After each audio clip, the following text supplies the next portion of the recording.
안녕하세요. 저는 40대 주부로 7살 된 아이를 홀로 키우며 싱글맘으로 살아가고 있습니다. 주변에서는 제가 이혼 후 혼자 아이를 키우는 줄 아는 분들이 많지만 사실 저는 남편과 사별하고 아이를 2년 넘게 혼자 키웠어요. 아니, 이제 정확히 말하면 사별이라고 믿었다고 하는 게 맞겠네요.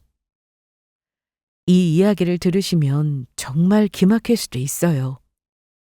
남편이 세상을 떠났다고 생각한 지 3년이 지나 제가 알지 못했던 충격적인 진실이 밝혀졌으니까요.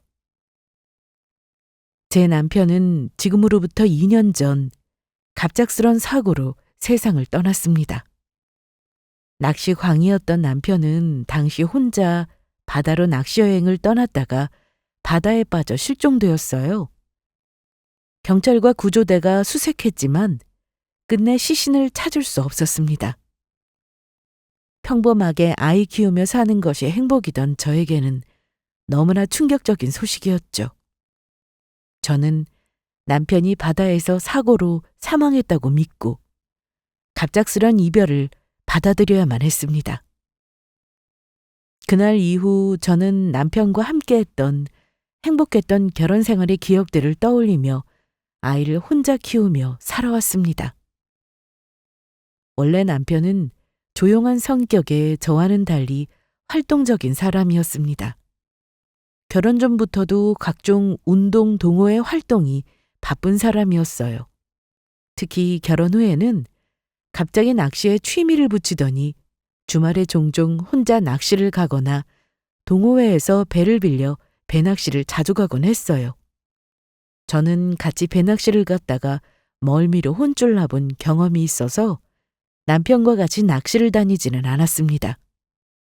그런데 주변에서 제 친구들은 남편이 혼자 낚시 다니는 취미가 있다고 하면 색안경을 끼고 보면서 저에게 남편 감시 잘하라는 말을 했어요. 낚시하러 간다고 하고 바람 피우는 사람이 많다나요? 하지만 저는 그 말을 대수롭지 않게 생각했습니다. 누구보다 남편을 잘 안다고 생각했거든요. 지윤아, 남편 혼자 낚시 자주 간다며? 요즘 낚시 핑계로 바람 피우는 남자들도 많다더라. 남편 감시 잘해야 하는 거 아니야? 가만 보면 너는 남편을 너무 믿는 것 같다. 남자는 시간이 남아들고 돈이 있으면 딴짓을 하는 법인데. 맞아. 왜 낚시 다닌다고 하면서 다른 여자 만나러 가는 사람들도 많다더라. 너 정말 괜찮겠어? 나 같으면 아무리 힘들어도 같이 가자고 할 것 같아. 나는 우리 남편 절반만 믿지 다 안 믿는다? 저는 그 말을 들을 때마다 피식 웃으며 대답하곤 했습니다. 설마 우리 남편이 그런 사람이겠어? 누구보다 그 사람을 잘 아는 게 바로 나야. 그리고 바람 나는 곳은 남녀가 모이는 데지. 혼자 낚시 다니는데 바람은 무슨. 내가 그 사람을 몰라? 우리 초등학교 때부터 서로 알던 사이잖아. 난 그런 걱정은 안 해. 사실 저와 남편은 초등학교 동창 사이입니다. 어릴 때부터 한 동네에 살았고 그러다가 제가 고등학교 입학 전에 지금 살고 있는 수도권 신도시로 이사가면서 한동안 못 보긴 했지만요. 남편과는 신기하게도 초등학교 때 같은 반이었던 적도 있었어요. 그때는 서로 별다른 감정이 없었지만 대학 시절 동창회에서 다시 만나면서 인연이 시작됐어요. 오랜만에 만난 남편은 예전 코올리게 시절과는 달리 남자답게 변했더라고요. 남편 기억에 저도 예전 모습과는 달리 많이 성숙해 보였는지 저에게 관심을 보였어요. 사실 저도 그때 남편에게 동창이지만 남자로 보이며 새로운 감정을 느끼기 시작했죠. 그 동창회에서 서로 눈이 맞았고 우리는 순식간에 사랑에 빠져 연애를 시작했습니다. 그때는 나이가 어렸지만 결혼은 너무 소꿉장난처럼 생각한 우리는 결혼이 뭐가 그리 급했는지 빠르게 진행했습니다. 저는 남편이 제 평생의 짝이라고 믿었고 남편도 제 마음과 같을 것이라고 생각했죠. 아마 어린 시절의 친밀함이 우리를 더 가깝게 만든 것 같아요. 연애를 시작한 지 1년도 되지 않아 저희는 혼전 임신을 하게 되었고, 친정 부모님 반대가 있었지만 사랑 하나만 믿고 결혼을 결심했습니다. 부모님이 걱정하셨지만 다행히 남편은 결혼 후에도 성실하고 가정적인 모습이었고, 자기 사생활을 터치하거나 가끔 낚시를 다니는 걸 제외하면 딱히 의심할 만한 행동은 없었습니다. 그래서 친구들의 농담도 그저 우스갯소리로 넘겼죠. 저는 누구보다 남편을 잘 알고 있다고 믿었으니까요. 남편이 사고가 난 건 2년 전 초여름쯤으로 기억합니다. 그때는 유독 남편이 바닷가로 혼자 낚시 여행을 자주 떠났습니다. 남편은 늘 바다를 좋아했어요. 일이 힘들 때면 잠시 바다를 보며 마음을 정리하곤 했으니까요. 그래서 저도 굳이 취미로 낚시하는 일을 말리지는 않았습니다. 그런데 그날 이후 남편은 돌아오지 않았습니다. 경찰로부터 연락이 온 날, 저는 아직도 그때의 통화를 잊을 수 없어요. 그날 아침만 해도 금방 다녀오겠다며 떠난 남편이 밤이 늦도록 돌아오지 않더라고요. 전화를 해도 연락 두절이었고요. 자정이 가까워 오는데도 연락이 되지 않았지만 오겠거니 생각하고 아이를 재우고 기다렸습니다. 그런데 갑자기 전화벨이 울리더라고요. 왠지 그 시간에 울리는 전화에 가슴이 철렁 내려앉았습니다. 그런데 전화기 너머로 낯선 남자의 목소리가 들리는 겁니다. 다름 아닌 경찰이었습니다. 혹시 이성민 씨 가족분 되시나요? 죄송하지만 부군께서 사고를 당한 것 같아서요. 급하게 연락드렸습니다. 지금 바로 와주셔야 할 것 같습니다만. 네? 뭐라고요? 사고라니요? 그럴 리가요. 오늘 우리 남편이 낚시한다고 나갔는데 갑자기 사고라니요? 저는 갑작스런 남편의 소식에 떨리는 목소리로 물었습니다. 그런데 경찰이 끔찍한 소리를 하는 겁니다. 오늘 남편 되시는 분께서 낚시 가셨죠? 낚싯배에서 바다로 빠지셨다는 신고를 선주에게 받았어요. 소지품은 배에 놔두신 것 같은데 일부러 뛰어든 건 아닌 것 같습니다. 구명조끼는 착용했다고 하는데요. 워낙 해안에서 먼 바다였고 조류가 세서 멀리 떠밀렸는지 지금까지 해경이 수색 중이긴 합니다만 아직까지 못 찾은 상태입니다. 남편이 바다에 빠져 아직도 발견되지 않았다는 믿기 어려운 말이었죠. 저는 온몸이 얼어붙는 느낌이었어요. 그날 급히 친정에 연락해 아이를 봐달라고 하고 현장으로 달려갔지만 끝내 그날 밤새도록 계속된 수색에도 남편의 시신은 발견되지 않았습니다. 남편의 사고 소식을 듣고 그날부터 저는 피말리는 시간을 보냈습니다. 바다에서 실종된 남편의 시신을 찾기 위해 수색이 계속되는 동안 저는 매일 해안가를 떠돌았습니다. 아무리 애타게 기다려도 어쩐 일인지 남편의 흔적은 실오래기 하나 찾을 수 없었어요. 저는 하루아침에 남편을 잃었다는 충격과 슬픔 속에서 하루하루를 버텨내야만 했습니다. 그동안 저희 친정 부모님은 저와 아이를 보며 속이 타들어가는 심정이었을 겁니다. 평소 강인했던 부모님도 저를 볼 때마다 눈물을 삼키곤 하셨습니다. 지훈아, 이제 그만 마음을 정리하자. 너 할 만큼 했어. 아무래도 이서방이 못 돌아올 길을 건넌 것 같구나. 기다려도 돌아오지 않을 사람이야. 네 몸도 상할까 걱정돼서 못 보겠어. 우리 준이도 생각을 해야지, 응? 엄마, 아직 그 시신도 못 찾았잖아요. 시신이라도 봐야 제가 마음을 정리할 수 있을 것 같아요. 조금만,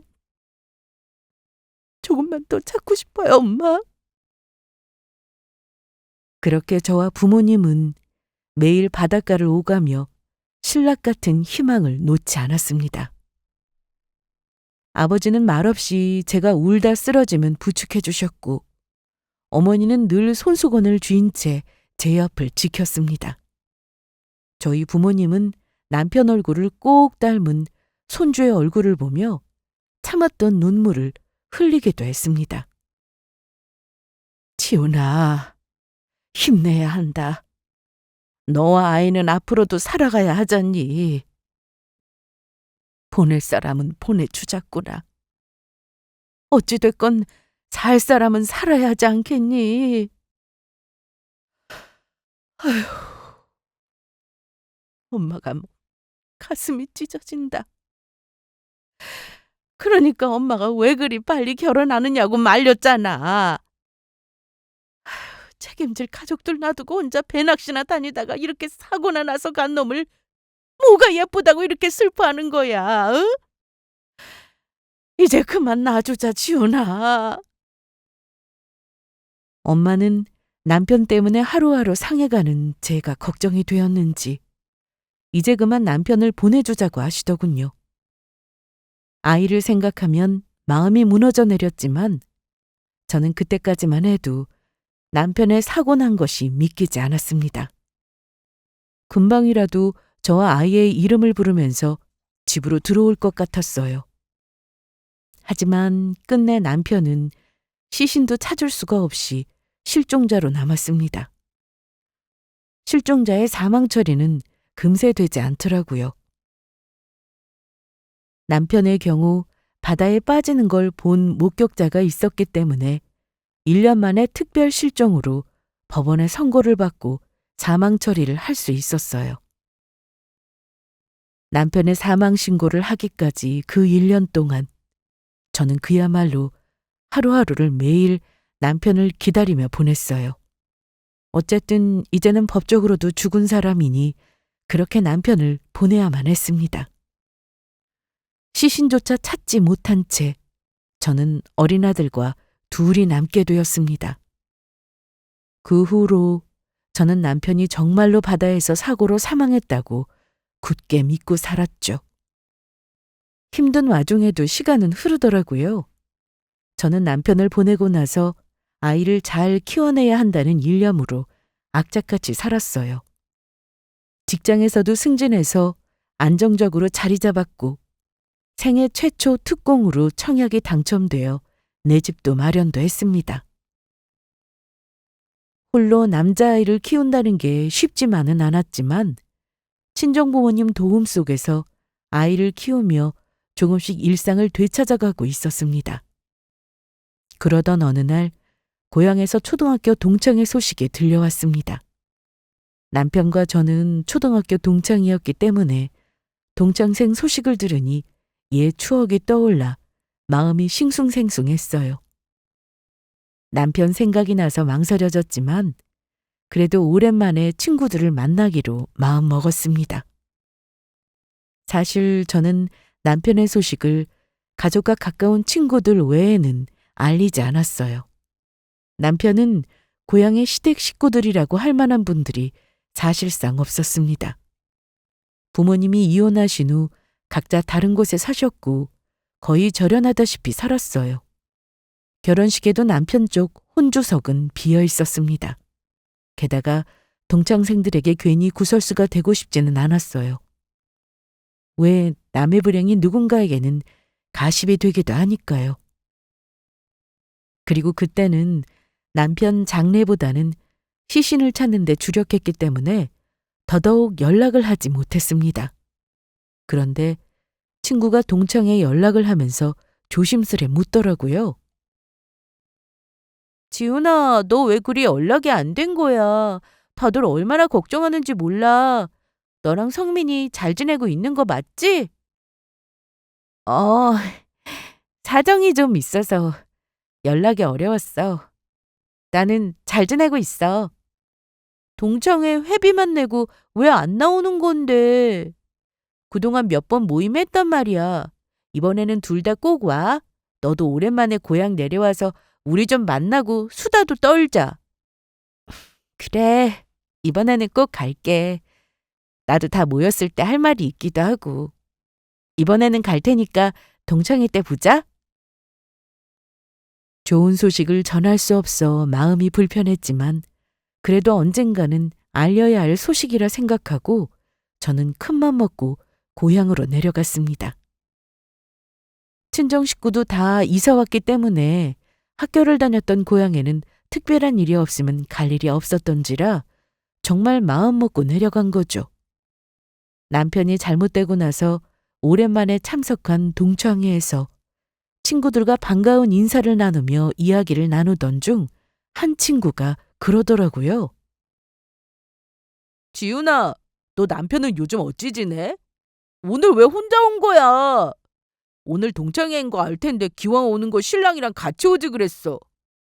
그랬더니 다른 친구들도 입을 모아 말하더라고요. 그래, 대체 니들은 무슨 연예인도 아니고 왜 그리 연락이 안 되냐? 예전에는 꼬박꼬박 둘이서 꼭 동창회 나오더니만 요즘엔 통 소식이 없더라. 저는 순간 남편 생각이 나서 울컥했지만 침착하게 대답했습니다. 사실 니들한테 연락 못한 이유가 있었어. 안 좋은 일이 좀 있었거든. 오늘 혼자 온 것도 그 이유고. 제가 말문을 떼자 거기 있는 친구들이 저를 모두 주시하더군요. 저는 힘겹게 입을 열고 말을 시작했습니다. 너희한테는 경황이 없어서 말 안 했는데 우리 그이 2년 전에 안 좋은 사고를 당해서 세상을 떠났어. 낚시하다가 바다에서 실종됐거든. 시신도 못 찾고 사망 신고도 나중에 하느라 미처 연락을 못 했다. 미안. 다들 우리 부부 소식 궁금했지? 그때였습니다. 제 말을 듣고 있던 한 친구가 갑자기 손으로 입을 틀어막으며 놀란 표정을 지었습니다. 뭐? 지훈아, 성민이가 2년 전에 죽었다고? 에이, 거짓말하지 마. 그럴 리가. 그 친구의 반응이 너무도 놀랍고 당황스러워서 저는 잠시 말을 잇지 못했지만 저는 차분하게 설명했습니다. 사실이야. 나도 아직 믿고 싶지 않아. 갑작스런 사고였고 시신도 찾지 못했어. 장례식 때 연락 못한 건 미안해. 그땐 나도 너무 경황이 없었어. 이해해줘. 저는 친구들에게 진심으로 사과하며 남편이 세상을 떠난 후의 슬픔을 이야기하려고 했습니다. 그런데 그 순간 제 말을 듣고 친구의 표정이 더욱 이상하게 변했습니다. 친구는 남편이 죽었다는 소식에 놀란 게 아니었습니다. 오히려 믿을 수 없다는 표정이었죠. 저기, 지훈아. 그게 아니라 성민이가 정말 2년 전에 죽은 게 맞아? 확실해? 아니, 아닐 텐데. 내 눈이 잘못된 거겠지? 저는 순간 귀를 의심했습니다. 친구가 무슨 말을 하는 건지 이해할 수 없었죠. 남편이 죽었다는 사실을 믿지 못하는 것처럼 보였으니까요. 무슨 소리야. 내가 직접 경찰과 구조대에게 들은 사실이야. 바다에 빠져 실종됐고 1년 동안이나 찾았지만 시신도 찾지 못했어. 죽은 게 아니면 지금 그 사람이 어디서 누구를 살고 있겠어? 근데 너는 대체 왜 우리 남편이 죽었다는 걸 못 믿는 거야? 눈이 잘못됐다는 말은 또 뭐고? 제가 되묻자 친구는 머리를 극적이며 헷갈린 듯한 표정을 지었습니다. 그리고는 마치 혼잣말을 하듯 조심스럽게 말을 이었습니다. 그게 말이야, 지훈아. 음, 나 불과 얼마 전에 성민이를 봤거든. 그래서 오늘 너랑 같이 오는지가 되게 궁금하기도 했었어. 내가 본 건 정말 성민이가 맞아. 우리 동네에서 한 시간 거리 마을 읍내에서 분명히 봤다니까? 사실은 내가 봤을 때 성민이가 혼자가 아니더라고. 그래서 아는 척을 해야 하나 말아야 하나 되게 고민했었단 말이야. 성민이가 분명히 다른 여자와 함께 있었어. 처음엔 잘못 본 줄 알았는데 가까이서 보니까 확실히 네 남편이었다니까? 근데 오늘 죽었다는 말을 들으니까 내가 너무 놀라서 그래. 그럼 내가 본 건 대체 누구란 말이야? 다들 친구 얘기를 듣고 각자 생각을 얘기하는지 동창회 자리는 어수선해졌습니다. 저는 친구의 말을 듣고 머릿속이 새하얗게 변했습니다. 심장이 빠르게 뛰며 손이 떨렸어요. 믿기 어려운 상황이었죠. 죽었다고 믿었던 남편이 다른 여자와 함께 있다는 말을 듣게 되다니 상상조차 해본 적이 없는 일이었으니까요. 뭐라고? 그럴 리가 없어. 네가 잘못 본 거겠지. 성민이는 분명 사고로 죽었어. 그걸 왜 네가 헷갈려 하는 거야? 하지만 친구는 고개를 저으며 단호하게 말했습니다. 아니야, 정말이야. 나도 처음엔 잘못 봤나 했지만 가까이 가서 다시 한번 얼굴을 확인했다니까. 네 남편 성민이가 맞았어. 너무나 다정하게 웬 여자랑 같이 커피숍에서 커피를 팔고 있었단 말이야. 그래서 차에서 내리지도 못하고 그냥 자리를 떴거든. 그, 너랑 혹시 이혼하고 다른 여자를 만나 카페를 차렸나 했지. 그게 아니면 바람이니까 더 너한테 말을 못하겠더라. 근데 죽었다니. 와, 지윤아, 이게 뭔가 큰 사건이다. 나 지금 소름 돋는 거 알아? 내가 본 건 성민이가 확실해. 내가 동창 얼굴도 못 알아보겠냐? 더군다나 다 커서도 계속 본 친구를? 내 말 믿어달라니까? 정말 확실해? 그게 진짜 우리 남편이었다고? 내가 잘못 본 거라면 좋겠지만 그 남자가 네 남편이 맞는 것 같았어. 표정도 걸음걸이도 다 똑같았다니까? 성민이 운동 많이 해서 걸음걸이 특이하잖아. 저 녀석이 여기 왜 여자랑 있나 해서 놀라가지고 계속 쳐다봤다니까? 물론 차 안이라서 성민이는 나를 못 봤을 테지만. 친구는 다시 한번 자기가 본 사람이 내 남편이 맞다고 확신했습니다. 저는 더 이상 말을 잇지 못했습니다. 믿을 수 없는 말을 들은 충격에 몸이 굳어버렸습니다. 저는 친구의 말을 듣는 순간 머리가 하얘지고 손이 떨리기 시작했습니다. 믿기 어려운 소리였지만 동시에 제 마음속 깊은 곳에서 묘한 의심이 피어올랐습니다. 저는 친구에게 다급하게 물었습니다. 네가 그 사람 봤다는 그 장소 정확히 어디야? 지금 당장 알려줘. 친구는 걱정스런 표정으로 저를 바라보며 천천히 그 마을의 위치를 설명해 주었습니다. 지훈아, 부디 내가 상상하는 이상한 일은 아니었으면 좋겠다. 혹시 같이 가줄 친구가 필요하면 말해. 내가 같이 가줄게. 저는 친구가 같이 가주겠다고 했지만 그러기는 싫었습니다. 일단 동창회 자리가 끝나고 돌아온 저는 친구가 남편을 봤다는 그 마을 카페로 가봐야겠다는 생각밖에 들지 않았어요. 혹시나 하는 불안감이 머릿속을 채운 탓에 며칠 동안 마음이 얼마나 지옥이었는지 모릅니다. 남편이 살아있다니. 게다가 다른 여자와 함께 있다니. 도저히 친구의 말이 믿기지 않았습니다. 하지만 마음 한편에는 친구의 말을 확인해보고 싶은 생각이 들었습니다. 확인할 방법은 하나뿐이었습니다. 바로 친구가 말한 그 마을로 찾아가 보는 것이었죠. 며칠 뒤 저는 친구가 말해준 그 마을로 직접 찾아가기로 했습니다. 거짓말처럼 믿기 어려운 일이었지만 남편이 살아있다는 말을 듣고도 그냥 넘길 수는 없었습니다. 아이를 친정집에 맡기고 차를 몰고 3시간 남짓 달려 친구가 말한 마을 읍내 카페에 도착했습니다. 저도 어릴 때 친구들과 몇 번 와본 적이 있는 곳이라 낯설지는 않더군요. 저는 어렵지 않게 친구가 말한 장소를 찾았습니다. 저는 차에서 내려 주변을 살피기 시작했어요. 친구가 말한 장소는 한적한 읍내의 작은 카페였습니다.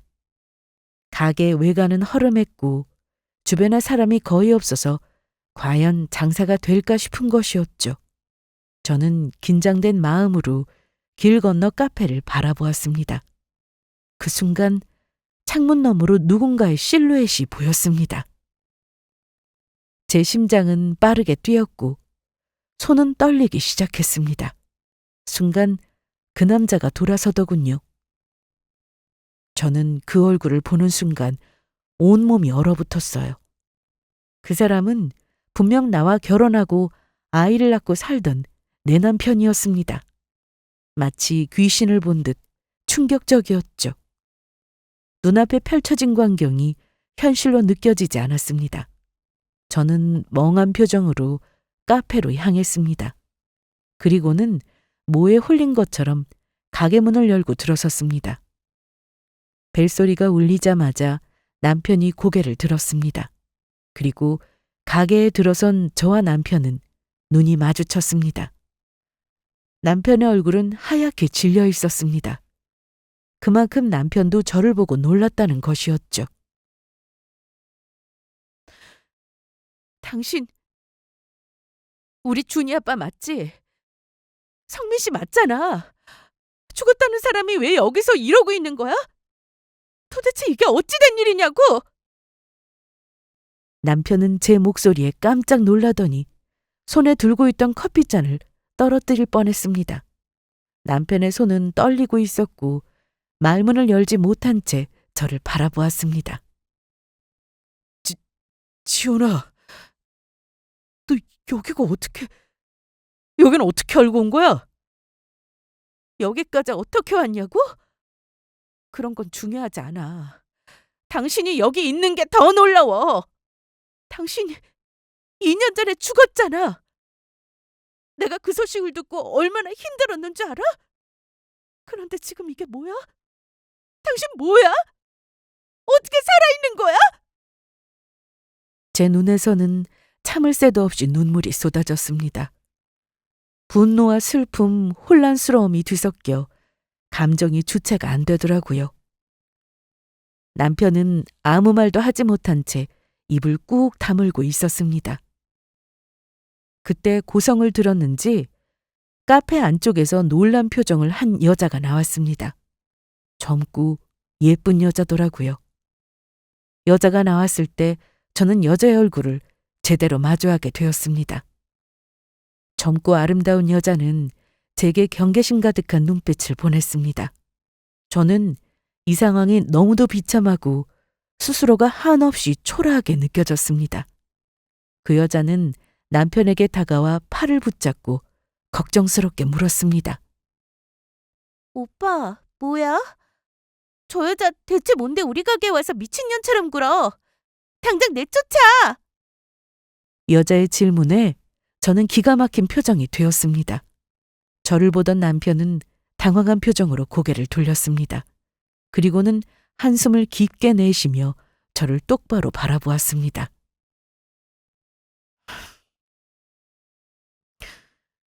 지훈아, 내가 설명할게. 다 이야기할게. 일단 진정해줘. 여기 우리 가게거든?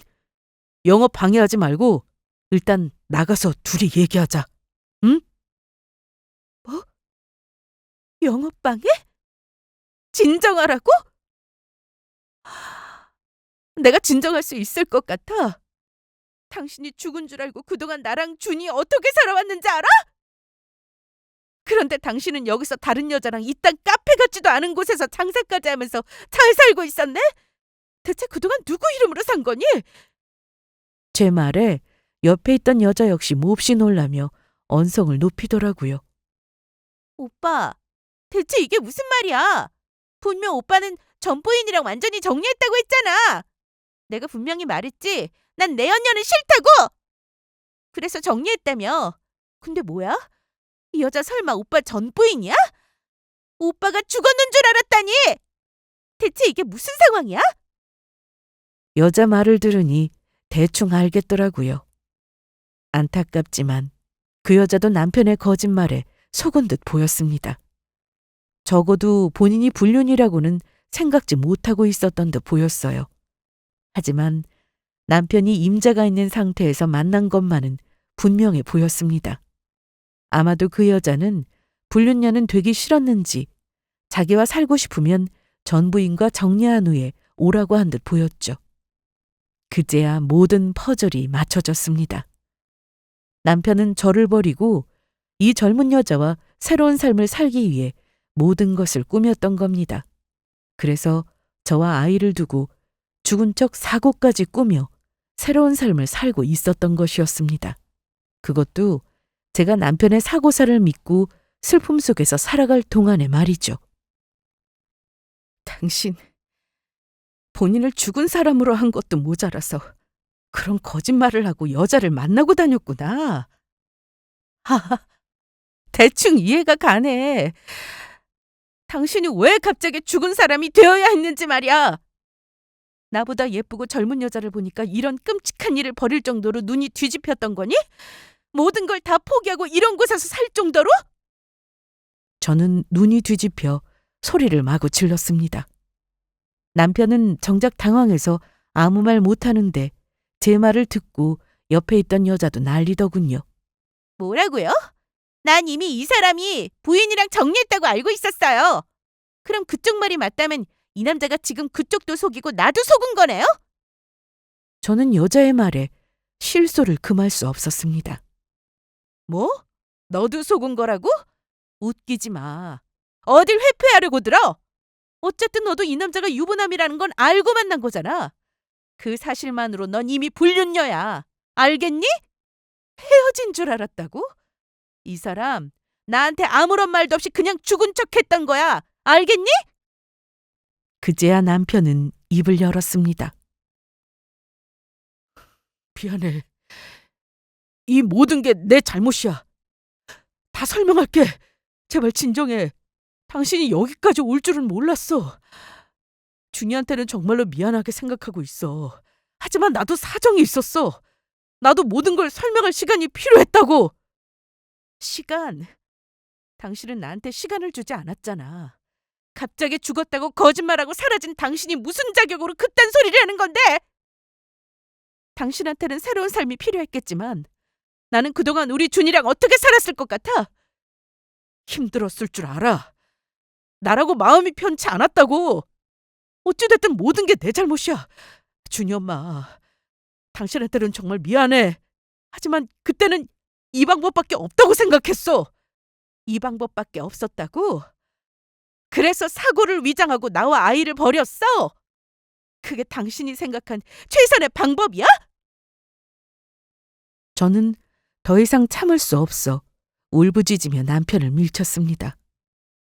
너무나 분노가 치밀어 올랐지만 한편으로는 그가 이런 결정을 한 이유가 궁금했습니다. 왜? 도대체 왜 그랬어? 내가 그렇게 믿고 사랑했던 당신이 왜 죽었다고 하면서까지 나를 속인 거야? 남편은 깊은 한숨을 내쉬며 고개를 떨구었습니다. 남편의 목소리는 떨리고 있었습니다.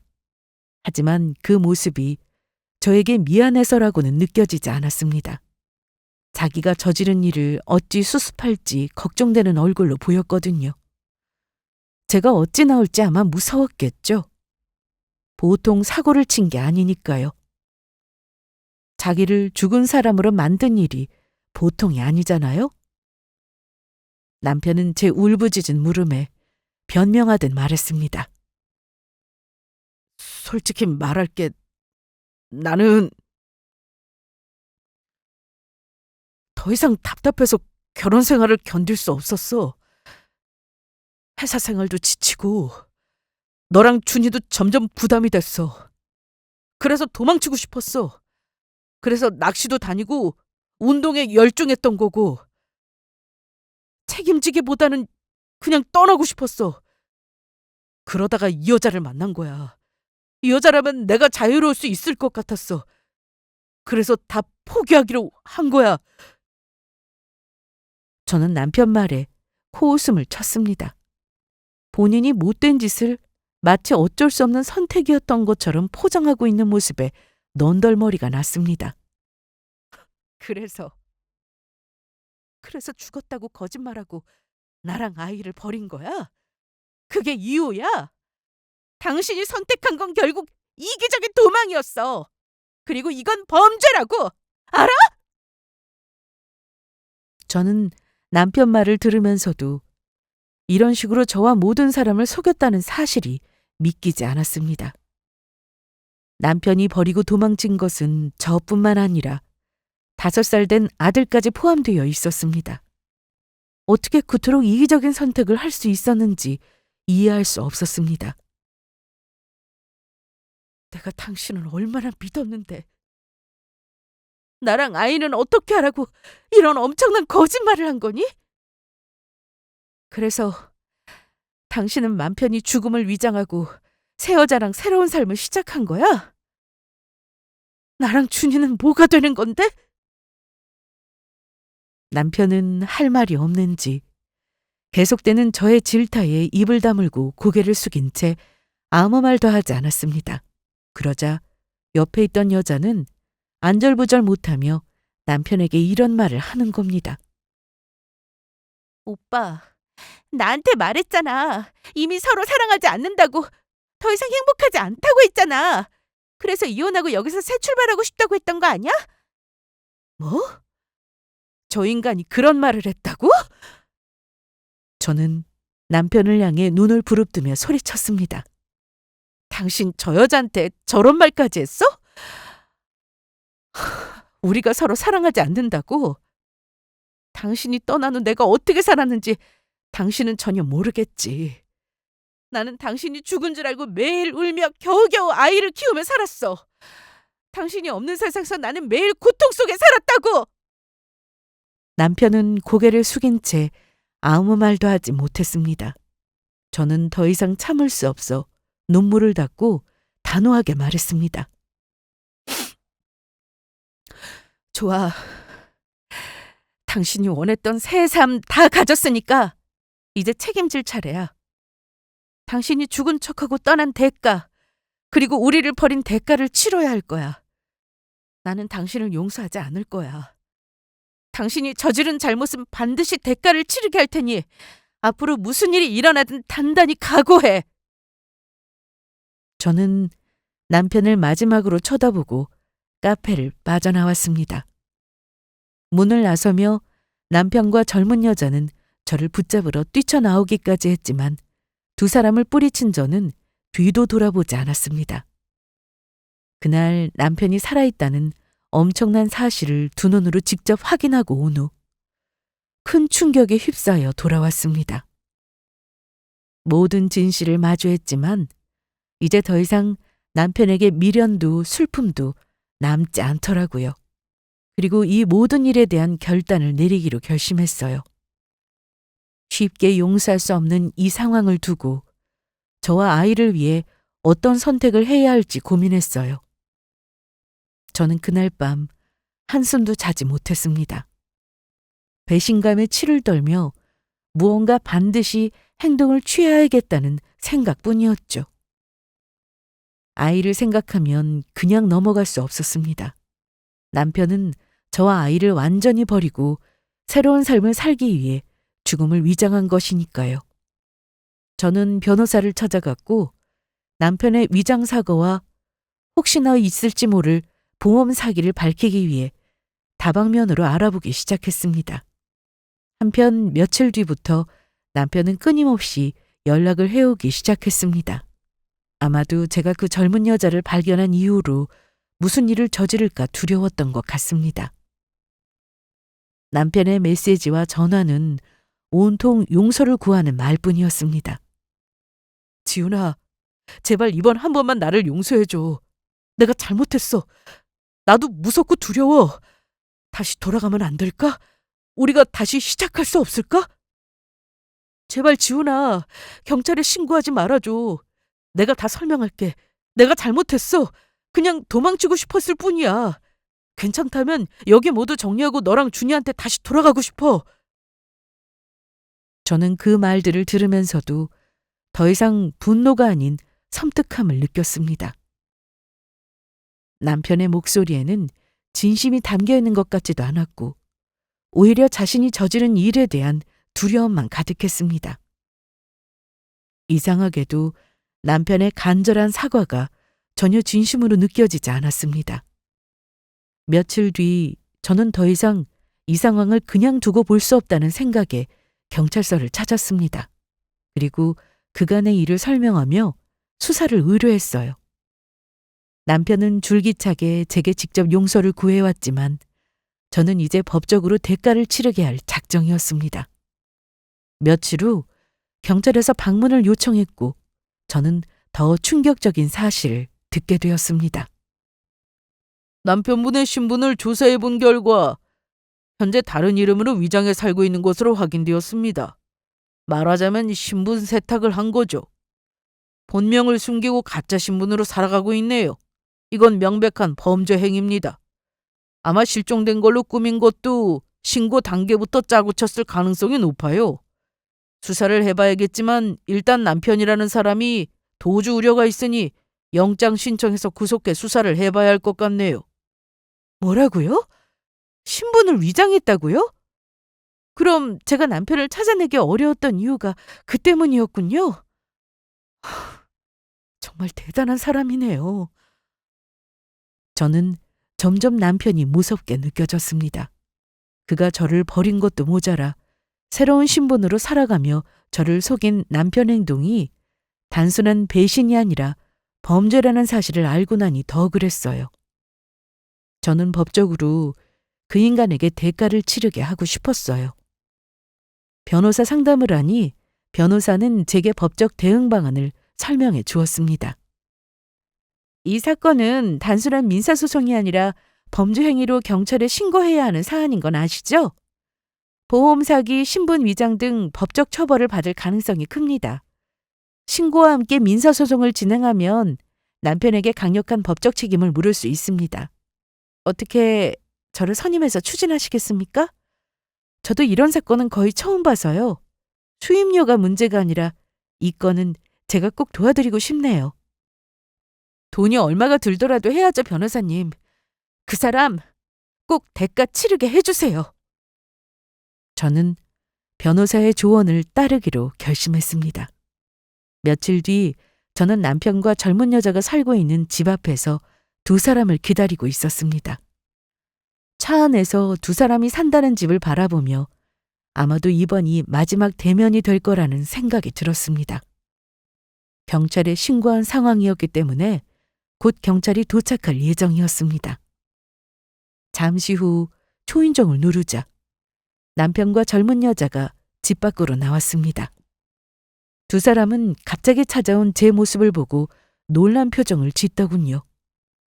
남편은 당황하며 저에게 다가왔고 젊은 여자는 뒤에 숨어 저를 빼꼼히 쳐다보고 있었습니다. 지훈아, 여기까지 왜 왔어? 경찰에 신고한 거 아니지? 제발 우리가 다시 얘기할 수 있게 시간을 줘. 저는 남편의 말을 무시하고 차갑게 대답했습니다. 시간? 내가 당신한테 얼마나 많은 시간을 줬는지 생각해봐. 이제는 당신이 내게 대가를 치를 시간이지. 당신이 한 짓은 범죄야. 그 대가를 반드시 치르게 할 거야. 그리고 너도 가만히 넘어가진 못해. 유부남 만난 거 내가 소송 걸어서 위자료 청구할 건데 어떻게 돈은 좀 있니?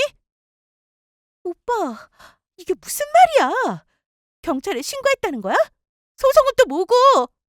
오빠, 우리 이제 어떡해? 남편은 겁에 질려 눈을 휘둥그레 뜨고는 제게 애원하기 시작했습니다. 지훈아, 제발 그만해. 내가 잘못했다는 거 알아. 다 포기할 테니까 경찰에 신고하는 건 그만둬줘. 준이를 위해서라도. 나 그래도 준이 아빠잖아. 우리끼리 얘기하자. 당신이 바라는 대로 해줄게. 저는 남편 놈의 말을 끊고 단호하게 말했습니다. 준이를 위해서? 당신이 그 말을 할 자격이 있다고 생각해? 당신은 우리를 버리고 죽은 척하면서 새로운 인생을 살았어. 이제 와서 준이를 운운하지 마. 나는 더 이상 당신에게 바보같이 속지 않아. 남편은 땀을 흘리며 고개를 푹 숙였습니다. 그때 멀리서 경찰차가 다가오는 소리가 들렸습니다. 남편은 갑자기 무릎을 꿇고 제 발 앞에 앉아 울부짖었습니다. 제발 지훈아, 설마 정말 경찰 부른 거야? 그러지 말고 한 번만 용서해줘. 내 인생 망치지 말아줘. 내가 이렇게 빌게. 나도 잘못한 거 알아. 하지만 아이를 위해서라도 그만하자. 부탁이야. 그 순간 경찰차가 집 앞에 도착했고 경찰들이 내리기 시작했습니다. 남편은 제발 그만하라고 애원하며 저를 붙잡았습니다. 저는 차갑게 남편의 손을 뿌리쳤습니다. 그리고 마지막 말을 남겼습니다. 이건 모두 당신이 한 잘못된 선택의 결과야. 이제 모든 걸 받아들이고 합당한 대가를 치러야 할 거야. 경찰은 남편에게 다가가 수갑을 채우기 시작했습니다. 이성민 씨, 본인이 이성민 맞죠? 당신은 보험 사기와 사고 위장 혐의로 체포됩니다. 변호사를 선임할 권리가 있으며 당신의 발언은 법정에서 불리하게 작용할 수 있습니다. 남편은 순순히 체포에 응하며 두 손이 뒤로 묶인 채 고개를 떨구고 있었습니다. 상간녀는 충격에 휩싸여 한 발짝도 움직이지 못한 채 서 있더군요. 그리고는 남편을 붙잡는 게 아니라 제 팔을 잡고 이러더군요. 저기, 그 상간녀 소송인지 뭔지는 좀 봐주시면 안 돼요? 나도 이 사람한테 엄연히 말하면 속았잖아요. 나는 이혼하고 온 줄 알았다고요. 나도 피해자라고요. 그 말을 들은 남편은 갑자기 상간녀를 무섭게 쏘아보았습니다. 남편 표정에는 분노와 배신감이 가득 차 있었죠. 너 지금 그걸 나한테 할 소리야? 내가 누구 때문에 죽은 척까지 하고 다른 사람 신분 위장에 살면서 여기까지 왔는데 이제 와서 나를 버리겠다고? 상간녀는 남편의 반응에 더욱 당황하며 고개를 저었습니다. 아니, 그게 아니야. 하지만 나는 오빠가 죽은 척까지 했다는 상황은 전혀 몰랐어. 전 부인이랑 이혼하고 새 출발하자는 줄 알았지. 이렇게 될 줄 알았다면 시작도 안 했어. 저는 두 사람의 싸움을 바라보며 기가 막혀 웃음이 나왔습니다. 이런 알량한 사랑을 믿고 남편은 저를 버리고 죽은 척까지 했으니 그 우스꽝스런 모습에 한동안 말을 잇지 못했습니다. 정말 웃긴다.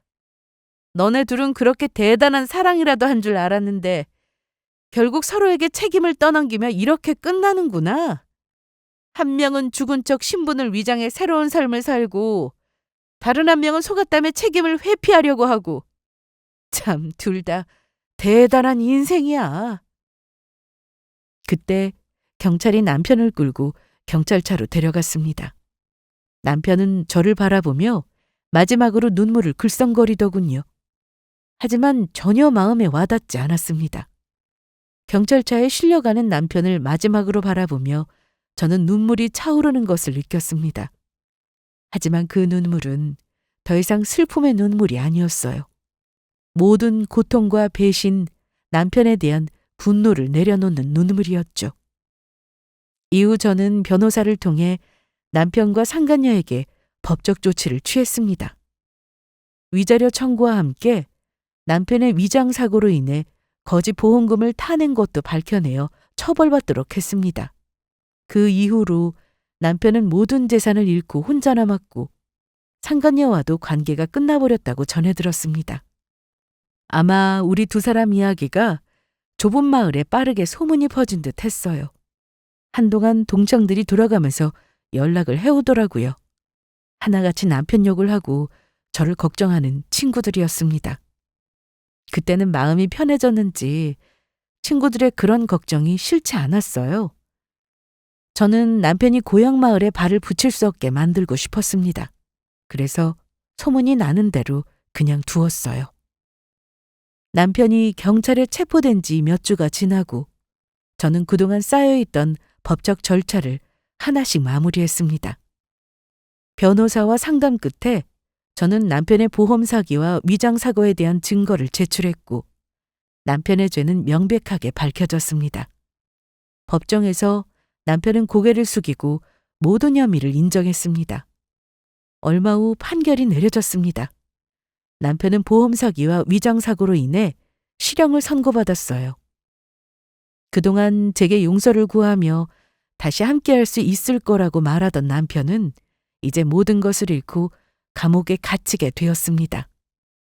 남편의 실형 선고와 상간녀와의 합의까지 모두 마무리된 후 저는 드디어 모든 것을 내려놓고 새로운 시작을 준비할 수 있게 되었습니다. 요즘은 그동안의 긴 싸움이 끝나고 저는 한결 가벼운 마음으로 아이와의 시간을 보내고 있습니다. 저의 사연은 끝났지만 한 가지 확실히 말씀드리고 싶은 게 있어요. 진실은 언젠가 드러나게 마련이라는 것입니다. 아무리 감추고 숨기려 해도 진실은 반드시 모습을 드러내고 그 진실을 알게 된 사람들은 언젠가 그 대가를 치르게 되어 있습니다. 그러니 우리 구독자분들은 절대 익숙함에 속아 소중함을 잃는 선택을 하지 않으셨으면 합니다. 저의 긴 사연을 끝까지 들어주셔서 감사합니다.